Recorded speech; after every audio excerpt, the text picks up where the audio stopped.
Please upstanding for the Master, Wardens and the Clerk.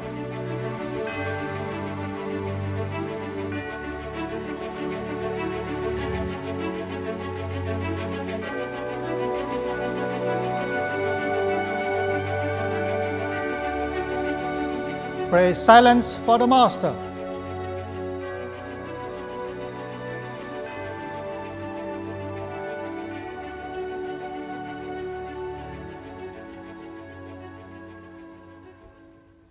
I declare the installation court open. Will the Wardens and Court please sit?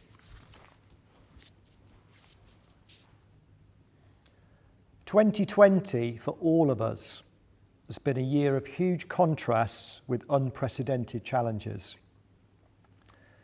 When I set out my year as Master, I identified 4 key areas of focus for the Guild of Entrepreneurs: growing the membership, invigorating events, developing our communication channels and brand presence, and attaining our progression from guild to company. As with all good plans, they need to remain flexible, but with the impact of COVID, we could very easily have been blown seriously off course. But we are entrepreneurs, and we know that challenges are never insurmountable. And with the right team and determination, there is always a path through. I'm pleased to say that despite COVID this year, we've still been able to build on our strong foundation set in place by our previous masters and forge ahead nonetheless. And despite the inability to do physical events, which is such a key facet of delivery, we've cleverly managed to engage with current and new freemen and continue to grow our membership.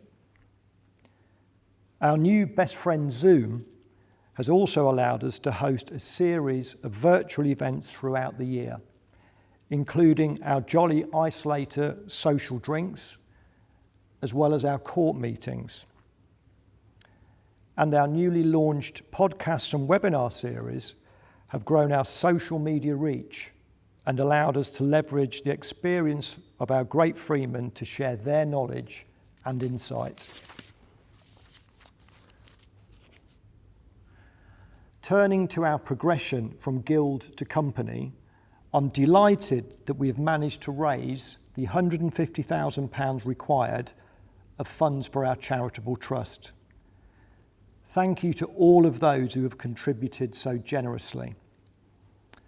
Our petition to the Court of Aldermen and the Lord Mayor was warmly received, embellished by letters of support from many livery companies.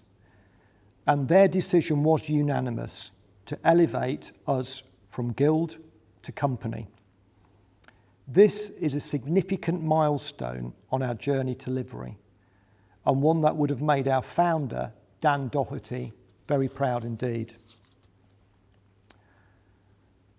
Other key highlights from the year are the formation of our Diversity and Inclusion Task Force and our new military affiliations with the RAF Rapid Capabilities Office and the Air Mobility Force. We have a newly formed partnership with the Central London Alliance, which is a collection of London businesses, large and small, together with communities, charities, associations and authorities who are pooling their resources and considerable influence to push for a faster and more sustainable recovery of this capital city. As I speak, we all face the prospect of a much changed working environment, with every likelihood of widespread redundancies and an economy that will demand fresh thinking.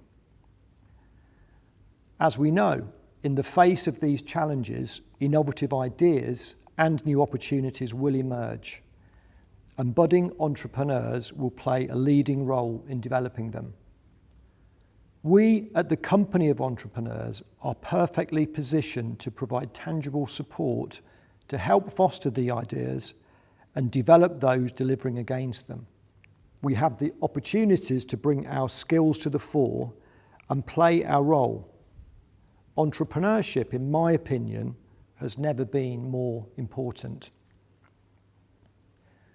It has been my privilege and honour to serve as Master for this year, and I would like to personally thank the past Masters, Wardens, the Court and all the Freemen, as well as our learned clerk, for all your support. Special thanks also go to my partner Victoria, who has held the fort for me at home with the arrival of our new baby girl Marla earlier in the year. As I said a moment ago, it's been a challenging year, but I do believe our company has shown the true spirit to navigate through. As I pass over to our new Master, I look forward to sharing in the continued growth and success of the Company of Entrepreneurs. Thank you. It is my duty and pleasure to confirm that at the election court held by virtual presence on the 6th of June this year, the following were elected to serve as officers of the Company of Entrepreneurs from today. As Master, Lars Bendik Andersen. As Senior Warden, Judy Haddon. As Middle Warden, Gary Dixon. And as Junior Warden, Mark Norman Huxley.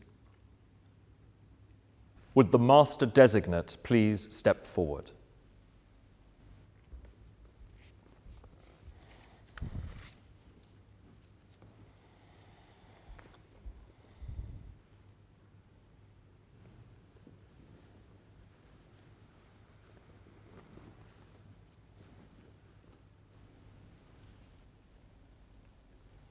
Would the Master Designate please declaim the Master's Oath? I do solemnly, sincerely and truly declare that as Master I shall order and govern the Company of Entrepreneurs, whereof I am now chosen Master for the year ensuing, according to my best skill and knowledge. I shall be obedient to the ordinances of the Company, and I shall ensure that the interests of the Company are pursued at all times. Master, I invite you to put on the Master's badge, and I congratulate you on your installation as Master of the Company of Entrepreneurs.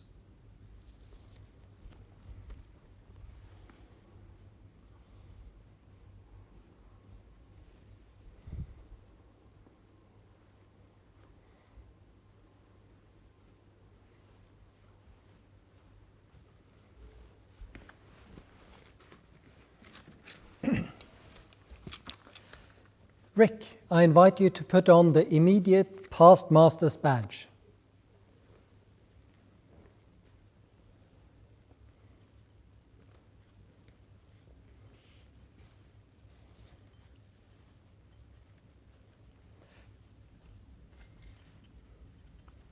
It is my pleasure to invest you as perpetual past Master of the Company of Entrepreneurs, and I confirm you as immediate past Master for the coming year.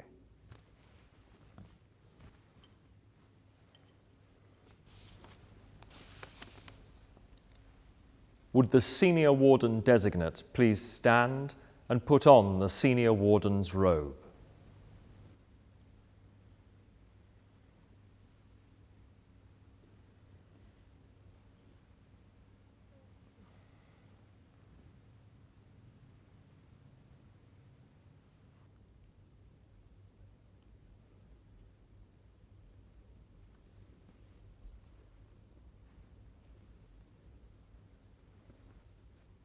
Judy, I welcome you as Senior Warden, and I invite you to put on the Senior Warden's badge.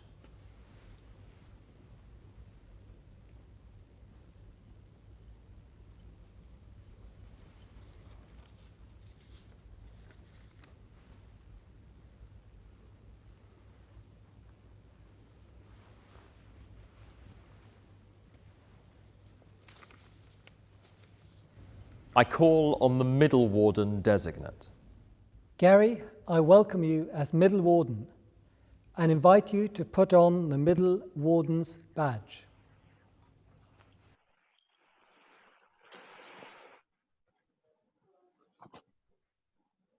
Thank you, Master.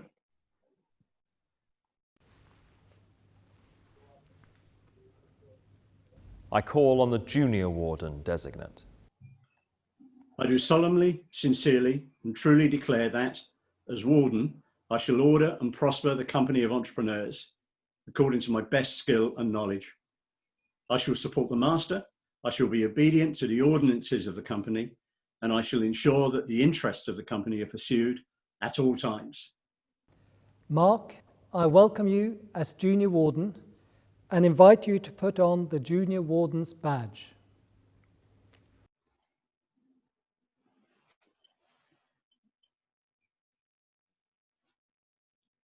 Thank you, Master.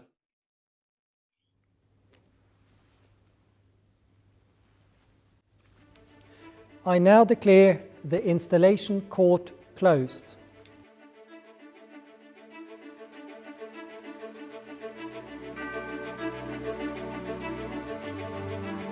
Please upstanding for the Master, for the Wardens and the Clerk.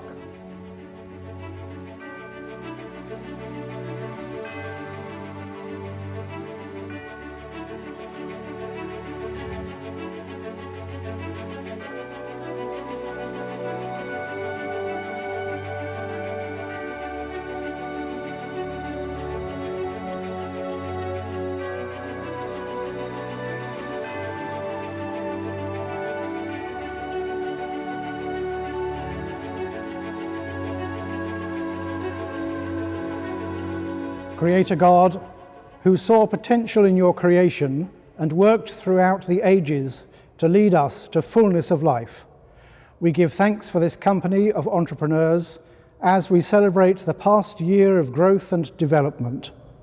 Bless, we pray, our new Master Lars with the grace-filled gift of leadership as he takes up his role.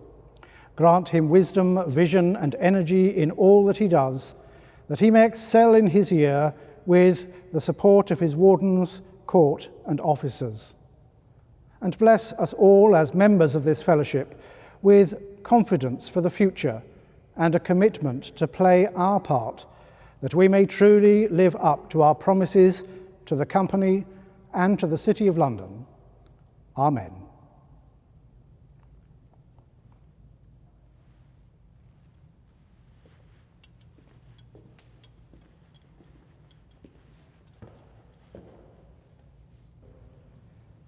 Now Elimelech, Naomi's husband, died, and she was left with her 2 sons. They married Moabite women, one named Orpah and the other Ruth. After they had lived there about 10 years, both Mahlon and Chilion also died, and Naomi was left without her 2 sons and her husband. When Naomi heard in Moab that the Lord had come to the aid of his people by providing food for them, she and her daughters-in-law prepared to return home from there.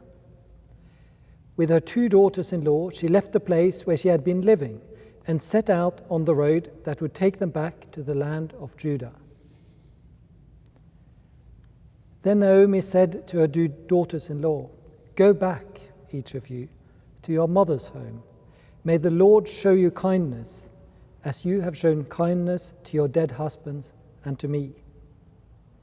But Ruth replied, "Don't urge me to leave you or to turn back from you.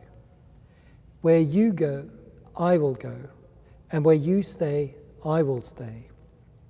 Your people will be my people, and your God, my God. Where you die, I will die, and there I will be buried.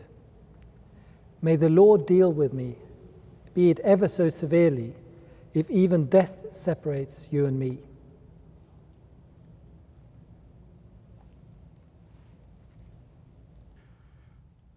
Father, take my lips and speak through them. Take our minds and think through them. And take our hearts and set them on fire with love for you, for Jesus' sake. Amen. Master Wardens, it's a great opportunity each year as we come together for us to be able to have a moment of reflection as part of our installation day. And the Master has just read for us all that passage from the book of Ruth in the Old Testament. It might at first have seemed like a rather strange passage to be hearing, but the book of Ruth is only a short story, but one which has some very good lessons for us as entrepreneurs. It starts with a lady called Naomi who gets married.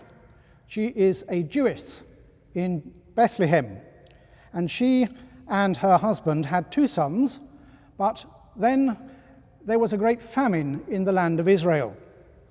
And so Elimelech and Naomi moved away from their home in Bethlehem in Judah to the other side of the Dead Sea, to a country which was then called Moab and which is now called Jordan. They get there, and in a period of years, first the father dies, then the 2 sons die, leaving 3 poor widows. And widowhood in that day meant devastating poverty. So Naomi decided it was time to go back to her hometown of Bethlehem. One of the daughters-in-law stays, but Ruth, as we heard just a moment ago, begs to go with Naomi back to Naomi's hometown, to Bethlehem.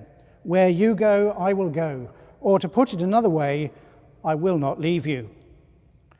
So what, you might ask, has any of that got to do with us as entrepreneurs? Well, interestingly, the book of Ruth is in fact a very entrepreneurial spirit.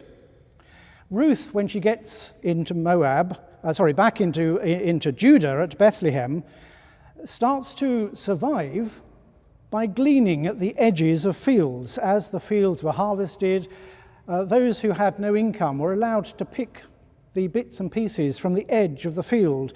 And then gradually she was allowed, because she became known to the farmer, she was allowed to pick from beside the sheaves, where of course there were much more rich pickings. And eventually she meets Boaz the farmer and finally ends up getting married. Boaz buys her father-in-law's ex-land in Bethlehem, and Ruth ends up as a landowner in a foreign land. Now, this passage is not about business planning, marry the boss and you will do well, but rather it's the spirit of the entrepreneur that's there as she develops alongside Boaz this ability to survive in a new land. It's only 4 chapters long. Go away and read the story. So first, it's a story of entrepreneurial spirit. Secondly, it is a story of diversity. It starts in Bethlehem in Judah, and it moves to Moab. It starts with a Jewess, and it moves to a land where the god of Chemosh was worshipped. Both Naomi in Moab and Ruth in Bethlehem are aliens in a foreign land, thriving and struggling. It's a story of economic migrants in both directions. Those themes are still quite relevant today, but our company, perhaps more than most, represents the outworking of entrepreneurship in a diverse country. We have perhaps a more diverse membership than many of our fellow companies in the city, and for that we should be grateful. But thirdly, it's a story of fellowship and relationship. It starts and continues to be about relationships between diverse people and how they support each other. It's a lesson for us as we congratulate Lars at the beginning of our new year as a company on becoming the first full year master of the company of entrepreneurs, to remember that fellowship is one of the great themes of our company. As we move forward year on year, we all support each other in our fellowship and those who are supported by our charitable functions. Without that, we are nothing. Installation Day has the particular theme of supporting not only one another, but supporting our master and wardens and court as they lead us. Stick with that thought from Ruth to Naomi, I will not leave you. So that leaves us with the question, why is the story there? Well, actually, Ruth turned out to be the great-grandmother of King David. If you like, it's a genealogical tale, and that's why it's there in the Old Testament. But it definitely has something to say to us as entrepreneurs. It's a story of entrepreneurial spirit, of diversity, and of fellowship and relationship. And like Ruth, Master, we come today to pledge anew our support for you and for our company, saying, we will not leave you. Amen.